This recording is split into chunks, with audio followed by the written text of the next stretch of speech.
أعوذ بالله السميع العليم من الشيطان اللعين الرجيم. بسم الله الرحمن الرحيم. الحمد لله رب العالمين، الأول والآخر والظاهر والباطن وهو على كل شيء قدير. والصلاة والسلام على عبد المعيد الرسول المسدد البشير الممجد المصطفى الأمجد المحمود الأحمد أبي القاسم محمد وآله الطيبين الطاهرين المعصومين المنتجبين المظلومين. અમ્મા બાદ. ખોજા TV radio અને એરવેસના માનવંતા સાંભળનારાઓ, અસ્સલામુ અલૈકુમ વરહમતુલ્લાહી વબરકાતુહુ. આ મસાઇલના કાર્યક્રમમાં આપણો વિષય હતો વુઝુ, અને એના બારામાં વુઝુએ તરતીબી, વઝુએ ઇર્તેમાસી આપણે જોઈ લીધું, અને વુઝુ સહી થવાની શરતોની અંદર આપણે પ્રવેશ કર્યા હતા. વુઝુનું પાણી પાક હોવું જોઈએ એના વિશે આપણે ઇશારો કરી ચૂક્યા. વુઝુનું પાણી મુતલક હોવું જોઈએ, મુઝાફ ન હોવું જોઈએ, યાને ચોખ્ખું સાફ, જેમ કે કોઈ વસ્તુનું બનેલું અથવા કોઈ વસ્તુથી મેલાંશ કે મિશ્રણ થયેલું ન હોવું જોઈએ. એ જ પ્રમાણે પાણી મુબા હોવું જોઈએ, એટલે કે ગસબી ન હોય, પારકું હોય, કોઈની રજા વિનાનું ન હોય, આપણું પોતાનું અથવા રજાવાળું પાણી હોય. ચોથું, વુઝુ માટેનું પાત્ર, એનું ઠામ, એનું વાસણ પણ મુબા હોવું જોઈએ, કોઈની રજા વિનાનું, ચોરેલું કે એવું ન હોવું જોઈએ, બલકે એની પરવાનગી મળી ગઈ હોય વાપરવા માટે. અને વુઝુનું એ જ પાત્ર અને વાસણ, એનું ઠામ સોનાનું કે ચાંદીનું ન હોવું જોઈએ. આ વતે વુઝુબીની રૂએ. હવે આજે આપણે એ વુઝુના વિષયનો, એ વુઝુ સહી થવાની શરતોમાંથી જે છઠ્ઠો ભાગ છે, વુઝુના અવયવો, વઝુના ભાગ્યો, શરીરના ભાગ્યો જેના ઉપર વુઝુ કરવામાં આવે, જેમ કે ચહેરો છે, બંને હાથ છે, પગનું મસાજ છે, માથાનું મસાજ છે, એ જગ્યાઓ ધોતી વેળા અને મસા કરતી વેળા પાક હોવા જોઈએ, તાહિર હોવા જોઈએ, ન નજીસ હોય, ન ગંદા કે મેલા ન હોવા જોઈએ. અને એ માટે 4 મસાઇલ છે. મસઅલો 282, મસઅલો 283, મસઅલો 284, મસઅલો 285. વારાફરતી એ 2 મસાઇલ આપણે દરેક પ્રોગ્રામની અંદર જોશું, અને આ માટે 2 કાર્યક્રમ રજૂ થશે. પહેલાં 2 મસાઇલ અને બાદમાં બીજા 2 મસાઇલ કે જે આયતુલ્લાહિલ ઓઝમા અસૈયદ અલી અલ હુસૈની અસિસ્તવાની સાહેબના ફતવાઓ મુજબ તવઝીઉલ મસાઇલની ગુજરાતી આવૃત્તિ લઈને હું તમારી સામે હાજર થયો છું. ઇસ્લામી કાનૂનો, લેલવાઝ ઇસ્લામિક. અગર એ કિતાબ તમારા સામે મવજૂદ હોય અથવા તમારા હાથમાં હોય તો મારી જેમ તમે પણ પાડ 70 નંબરના પાના ઉપર ઉગાડી અને મને સાંભળવાની તકલીફ લેશો. અને અગર તમારી રજા હોય અને તમે તૈયાર હોય તો હું આ વાંચવાનું શરૂ કરું છું. આગા ફરમાવે છે મસઅલો નંબર 282. મસઅલો ન્યુમેરો 282.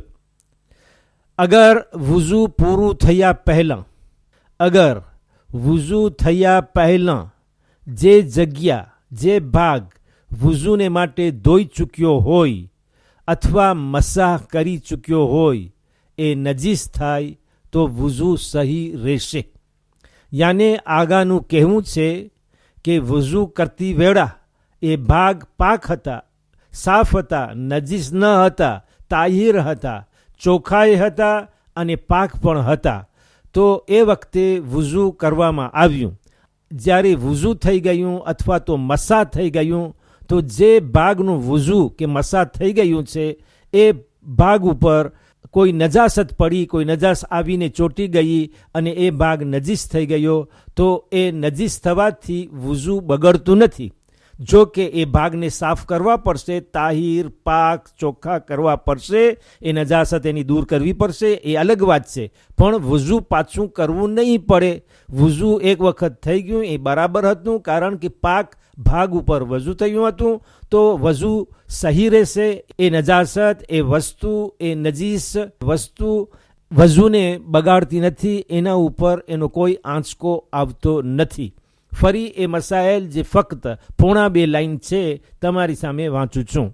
અગર વઝુ પૂરું થયા પહેલાં જે જગ્યા, શરીરનો જે ભાગ જ્યાં વઝુ કરવામાં આવે છે, વઝુને માટે ધોઈ ચૂક્યો હોય અથવા મસાહ કરી ચૂક્યો હોય, એ નજીસ થાય તો વઝુ સહી રહેશે, વઝુને કોઈ વાંધો આવશે નહીં. હવે બીજો મસલો છે 283, મસાઇલ નુમેરો 283. વઝુના અવયવો સિવાય શરીરનો કોઈ બીજો ભાગ નજીસ હોય. હમણાં વાત થઈ રહી હતી કે જે વઝુના ભાગ છે એ નજીસ થઈ ગયા વઝુ થઈ ગયા પછી, નજીસ થઈ ગયા જ્યારે કે વઝુ થઈ ગયું હતું. હવે એ વઝુના ભાગની વાત નથી, પણ એ સિવાયના શરીરના બીજા ભાગ નજીસ છે કે જે વઝુમાં આવતા નથી. એટલે વઝુના અવયવો સિવાય, વઝુના ભાગ સિવાય શરીરનો બીજો કોઈ ભાગ, બીજો અવયવ, બીજી કોઈ પાર્ટી નજીસ હોય તો વઝુ સહી લેખાશે. વઝુ પાક, તહારત ભરેલા ભાગ ઉપર કરવામાં આવ્યા અને એ નજીસ નથી થયા. એ જેમ પાક હતા એમ જ પાક રહ્યા છે અને એના ઉપર વઝુ કે મસા થઈ ચૂક્યું છે. પણ વઝુના એ મસા, એ વઝુના ભાગ્યો સિવાય બીજું શરીરનો ભાગ્ય છે, બીજો અવયવ છે કે જે નજીસ છે. તો એનું કેમ કરવું? તો આગા કહે છે વાંધો નહીં, એ વઝુ સહી છે કે જે પાક ભાગ ઉપર કરવામાં આવ્યો છે. હવે આ મસાઇલની અંદર એ જોવાનું બાકી રહ્યું કે શું શરીરના બધા ભાગ માટે આ મસાઇલ લાગુ પડે છે યા તો તેમાં અપવાદ છે, યાને જેના ઉપર આ મસાઇલ લાગુ પડતો નથી. તો આગા એ જ મસાઇલની અંદરમાં ફરમાવે છે કે અગર પેશાબ કે પાયખાનાની જગ્યાની તહારત ન કરી હોય, પણ અગર પેશાબ કે પાયખાનાની જગ્યા તહારત ન કરી હોય, એ નજીસ હોય, એ પાક ન થઈ હોય, તો પછી ahwat મુસ્તહબી છે, યાની કે par précaution recommandé, ahwat છે, મુસ્તહબ ભરેલું છે કે પ્રથમ એ જગ્યાની તહારત કરે. પેશાબ અને પાયખાનાની જગ્યા છે કે જે નજીસ છે, તહારત નથી થઈ, પાક નથી, તો એને પાક કરવામાં આવે, તહારત કરવામાં આવે, એને ધોવામાં આવે અને ત્યારબાદ વઝુ કરે. યાને કે એ ભાગ નજીસ હોય, ભલે એમાં વઝુનું પાણી પસાર થતું નથી, પણ તે છતાં વઝુ પહેલાં ન કરવું જોઈએ, બાદમાં વઝુ કરવું જોઈએ. એની પહેલાં, વઝુની પહેલાં એ ભાગને, પેશાબ અને પાયખાનાના ભાગને તહારત કરવા, પાક કરવા અને ધોઈ લેવા અને પછી વઝુ કરવું એ ahwat મુસ્તહબી છે. વઝુના અવયવો સિવાય શરીરનો કોઈ બીજો ભાગ નજીસ હોય, આગા ફરમાવે છે મસલો 283ની અંદરમાં કે વઝુના અવયવો સિવાય શરીરનો બીજો કોઈ ભાગ નજીસ હોય તો વઝુ સહી લેખાશે, વઝુને કોઈ આંચકો વાંધો નહીં આવે, કારણ કે એ વઝુનો ભાગ નથી જે નજીસ છે, એ બીજો ભાગ છે અને વઝુનો ભાગ જેના ઉપર વઝુ કરવામાં આવ્યું એ પાક હતો. પણ અગર પેશાબ કે પાયખાનાની જગ્યાની તહારત ન કરી હોય ને પાક ન કર્યા હોય ને ધોયા ન હોય, તો પછી ahwat મુસ્તહબી છે કે પ્રથમ એ જગ્યાની તહારત કરે ને પાક કરે ને ધોઈ નાખે ને સાફ કરે અને ત્યારબાદ વઝુ કરે. Nous avons vu précédemment au titre des conditions de la validité des ablutions les paragraphes 1 à 5. L'eau doit être pure, propre et non souillée par une saleté. Elle doit être claire et limpide sans être mélangée comme de l'eau de melon ou de coco. Elle doit également être mubah, c'est-à-dire autorisée, et pas du tout usurpée, n'appartenant pas à quelqu'un dont on n'a pas la permission pour son utilisation. Le récipient qui la contient doit aussi être mubah, autorisé, non usurpé. Le récipient contenant cette eau du wudu ne doit pas être non plus, par précaution obligatoire, ni en or, ni en argent. Aujourd'hui, nous allons aborder un autre paragraphe, le 6e, qui se rapporte aux parties du corps concernées par les ablutions, celles-ci doivent être pures au moment du lavage et de l'essuyage durant le wudu. La haute autorité religieuse, l'expert en sciences islamiques des gens infaillibles de la maison du saint prophète sallallahu alayhi wa sallam, Ayatollah al-Ozama al-Sayyid Ali al-Husseini al-Sistani Saheb, qu'Allah lui donne longue vie et accroît son savoir, le garde sous sa protection miséricordieuse, loin de toute peine, décrète. Masaël numéro 282, qui vient d'être lu et expliqué en langue gujarati, et maintenant je le lis dans la langue de Molière. Si l'endroit du corps qui a été déjà lavé ou essuyé durant le wudu, si l'endroit du corps qui a été déjà lavé ou essuyé durant le wudu se rend impur, il devient najis avant même que les ablutions se terminent. Le wudu déjà effectué restera valide et correct.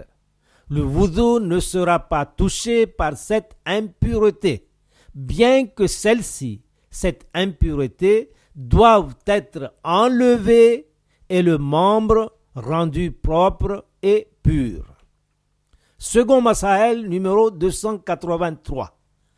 Aga Ayatullah al-Ozama al-Sayyid Ali al-Husseini al-Sistani Saheb Maddazillahul Ali décrète: si un endroit du corps, autre que les parties du wudu, est impur et najis, si un endroit du corps, autre que les parties du wudu, il n'appartient pas aux parties du wudu, est impur et najis, le wudu, les ablutions seront considérées comme valides et correctes. Les ablutions ne seront pas affectées par cette impureté, bien que cette dernière doive disparaître. Toutefois, si les parties intimes sont encore najis par suite de la sortie de l'urine ou des matières fécales, la précaution recommandée veut que l'on doive les purifier d'abord, et accomplir les ablutions ensuite. Je me permets de relire ce second masaël. Si un endroit du corps, autre que les parties du wudu, est impur et najis, le wudu sera considéré comme valide et correct. Les ablutions ne seront pas affectées par cette impureté, bien que cette dernière doive disparaître. Toutefois, si les parties intimes sont encore najis, impures, par suite de la sortie de l'urine ou des matières fécales, des excréments, la précaution recommandée veut que l'on doive les purifier d'abord et accomplir les ablutions ensuite. Allahumma salli ala Fatimata wa abiha wa ba'liha wa baniha wa sirral mustawda'i fiha adada ma ahad bi ilmuk. Allah hafiz wa alaykum salam wa rahmatullahi wa barakatuh.